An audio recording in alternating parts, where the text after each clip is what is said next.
Ayun, good day sa inyo mga boss. Meron tayo ditong ginagawa. Itong 12 wheeler. Ang problema nito, itong power lifter nya ito. Check natin. Ang problema nito mga boss, ito ayaw mag-fold to. Itong sara nya ito. Ito gumagana to. Yang up down nya, itong fold lang ng sara, ayaw gumana. Pan-checking. Ito yung naging problema niya, kaya pinaayos natin itong module nya, module control box nya.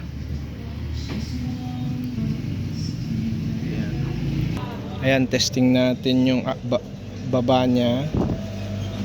Ayan, gumagana. Taas gumagana. Yan, baba nya gumagana. Ang wala ito, dapat to tataas to, titiklop dapat, kaso wala. Kahit pindutin natin, yan o, meron. Pero dapat kasi pag nakasagad na ganyan, pindutin mo to, titiklop to. Itong pinakasarado nya, kaso wala o. Kaya check natin itong kanya, connection nya. Ayan yung switch po. Pag pinindot ko, meron naman siya oh. Yan. Tapos ito kasi yung apat na switch po eh. Ito.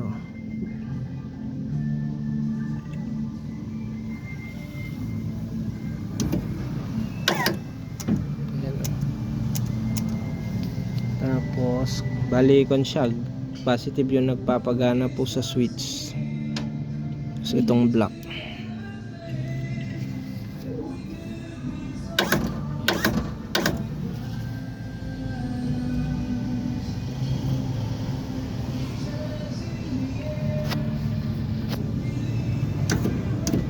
Ayan. Ayan po, testing ko po yung module na yung na-repair. Ay po.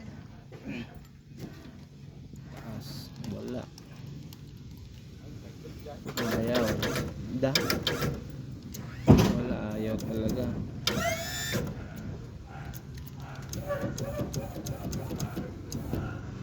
Ayaw pa rin po.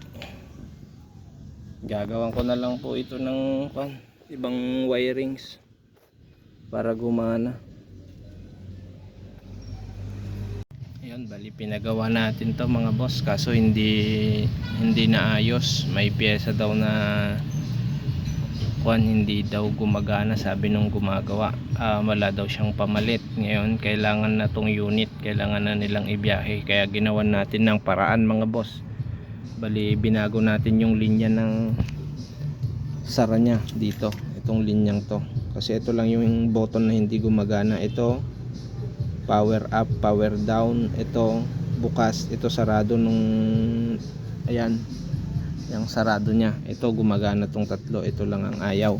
Bali ginamitan natin ng push relay. Tapos bali gumamit din tayo ng diode. Ganito, bali apat na ganitong diode. Dalawa dito sa solenoid, dalawa yung pupunta sa relay motor. Kasi ito nagsusupply dito, nang gagaling yung supply ng live ng solenoid pag pinindot ito. Kaso pagka tapos mong pindutin, magiging ground. Kaya kailangan natin lagyan ng ganito para hindi magsalubong yung linya at masira itong module. Testing na natin mga boss. Ito yung hindi gumagana. Try natin. Taas natin yung lip nya. Yan. Isara natin. Okay, yan. Nakapindot. Ibuksan natin. Okay na. Ibaba natin yung lip.